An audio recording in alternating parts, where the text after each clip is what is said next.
आपलं आयुष्य जीवन व्यवस्थित एकदम भारी चालत असताना अचानक खाली पडल्यासारखं कधी कधी वाटतं. कोणी साथ द्यायला समजवायला नसतं.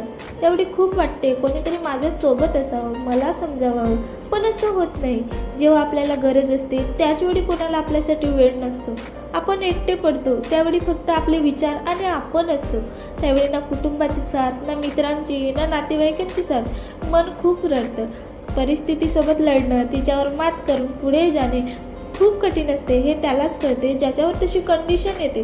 लोक येतात, सल्ला देतात, निघून जातात, पण आपल्याला जिथे जायचं आहे तिथपर्यंत आपल्यालाच जावं लागतं.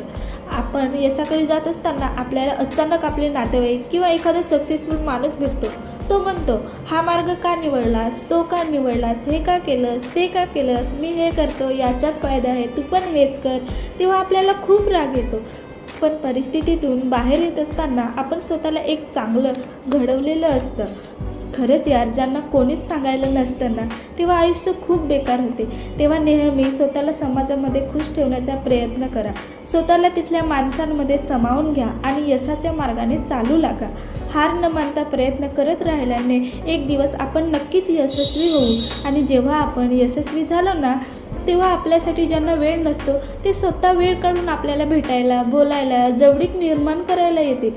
म्हणून शिका, संघटित व्हा आणि संघर्ष करा. नेहमी पॉझिटिव्ह राहा. कोणावर डिपेंड अजिबात राहू नका. तर मित्रांनो, हा व्हिडिओ तुम्हाला कसा वाटला? व्हिडिओ आवडला असेल तर चॅनलला सबस्क्राईब जरूर करा.